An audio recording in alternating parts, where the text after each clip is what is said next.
You're with Pastorpedia. We've got a great subject today. We're coming into your home. Please invite us to your home. The pastor's family and his marriage, and all of us grapple with this and struggle with it. The plumber didn't fix the plumbing at home, but he fixed everybody else's. I remember times when my wife said, yeah, you help, so we got to take care at home too. I'm with Jim Brown. Jeff's going to join us later video, but Jim, let's talk about this first question about the home. How do you keep marriage fresh and strong?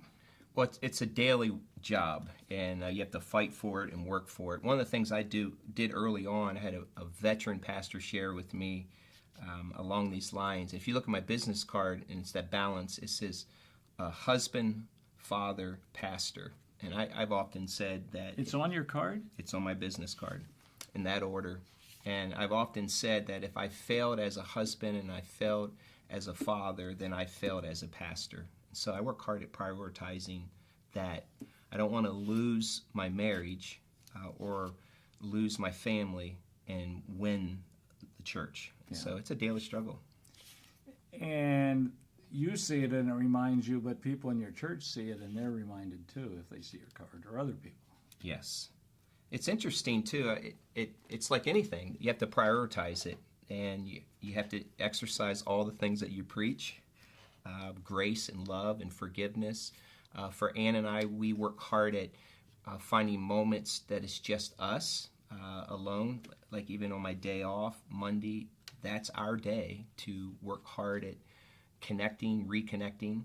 For my children, I want to make sure when they look back at their time when they were at home that I was in the picture. I wasn't a distant dad, that I was the pastor taking care of some other kids first. And I think it's also important too to let your church see that you value and love your wife. I work hard at even the way I talk about my wife. I never talk disparaging about my kids or my wife from the pulpit. So those are some things that we work hard at. A long time ago, I heard a veteran say, a hunk of time every day, a hunk of time every week, and a hunk of time every quarter or 2 months just with your wife. Now, the hunk of time a day might be 30 minutes, but where you're looking her in the eye, but every week to take time. It's a work. You said it's always attention. That's the schedule thing. Church will pull on you and grab you, won't they? Absolutely. They don't know. No, and you have to take control of that schedule, because no one else is... If you don't, someone will take it from you. They'll take your schedule. And so I would say a couple things that Ann and I have done through the years, and I would say that I have done. I make sure to pray with my wife daily. Like before I'm leaving the home, I grab her by the hands. And in my case, I put my arms around her and she holds my hand, and I pray with her. I don't just pray for her, but with her. And it sets the tone for the day that I value her and love her. And I feed her love language. Even from the early days of our kids, we have 3 children, they're 24, 22, and 17 now. We found out what their love languages were and are, and we've been pouring into those. And each of our kids have a unique love language, and I want to make sure they know that we are loving them. So we work hard at pouring in. It's amazing what that does. They feel loved. Nice. Yeah. The hunk of time helps, and also trying, and I struggle with this more than anybody in the world because I work too hard so often. Or tied with other pastors, but to look her in the eye, to listen, and to say thank you more. Even the other day, I'm old now, but I said, you have never made a bad meal. And she's so good. We take so many things for granted. Second question, what's the greatest pressure for you in the pastorate related to marriage or family? I guess you've referred to time. Well, I would say the fact that your life is exposed, everything that you do, people are always looking at your life, your example. And one of the greatest pressures is trying to find time where it's just us and no one knows us. And that pressure is unique no matter where we go, or if you're out as a pastor and people know you, you're always under the eye of someone else. And it's nice for us to find ways to pull away where no one knows us, and that we know each other, but they're not coming and asking the pastor questions. So there's a pressure of always living under the microscope of other people, and that's a daily, and it's a tension for our kids, has been for our kids, and and they have, by God's grace, have accepted that role, and my wife has also. Yeah. One of mine was my messianic complex. Serious. So you're going to fix that too? I remember she said, "Yeah, I'm gonna." It's hard. You got to have that. You want to win. You want to fix everything, but sometimes you stay home. And I did a funeral once with a fellow pastor. I won't name him. It was Joel Osteen, but back in Ashland, Ohio, a long time ago, and I did my part, and then he's talking in the funeral, and he said. And the pastor did this, and then pastor's wife said this, and I'm sitting there thinking, who's he talking about? He called the one person pastor and pastor's wife. He was talking about himself and his third marriage. person. My point is, just to laugh at that, because it wasn't my fault, that one, is to say, treat each other like fellow strugglers, lovers, not just pastor and pastor's wife. And I would say, too, I mean, this is very basic, but continue to pursue your wife. Continue to chase her down and let her know that you love her, that you're interested in her.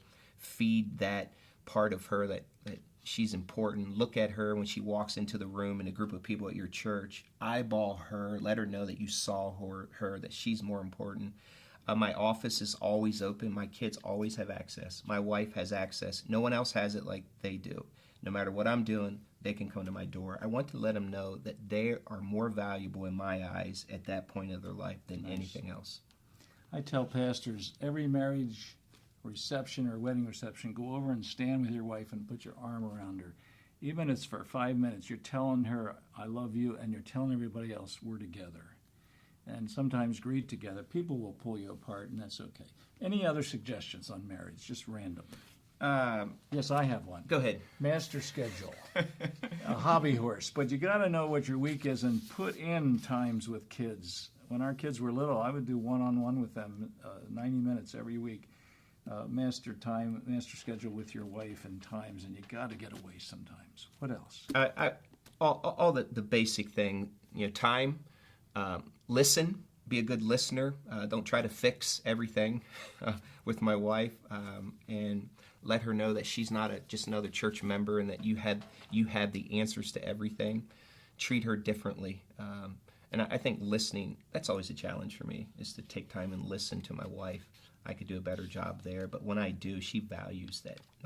Say more about that. Yeah, we get tired listening at church sometimes. I'm worn out. Sometimes I come home, we feel like we've solved the world, and then we come home and I have to take that hat off, and I often prepare myself coming home, Lord, give me the strength, because this is the most important thing today that I will do. And it's only by His grace that He allows me to. Yeah. I flunked a lot of things, but it's been great.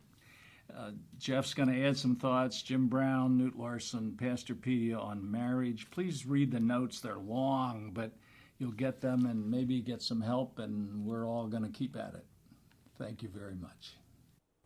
The question that I thought I would tackle specifically is this issue of what are the most challenging issues for your family and ministry. And what I thought about in that concept was simply the idea of discipleship. I found it to be challenging to help my kids know and love Jesus, and in some ways to separate that from being faithful in ministry. So as a family, we do a lot, right? And so I'm busy, and the kids are with me a lot, and we're doing ministry all of the time. Our lives are often interrupted. My kids are amazing about that. They never really complain when there's an emergency or an interruption.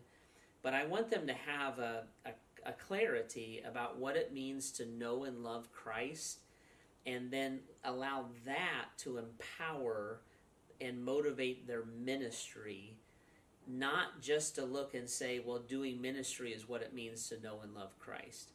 So that's always been a big issue for me. And I found that the best way to do it is to dig into conversations with them. We live in a fishbowl like every ministry family does. My church is amazing at not pressuring the kids, but it does come up sometimes. You're the pastor's kid, or with my older boys especially, are you going to take over the church one day? Are you going to be a pastor too? And one of the biggest things I've learned to do with that is to sit in with the kids and just say, listen, do you and I know where we stand?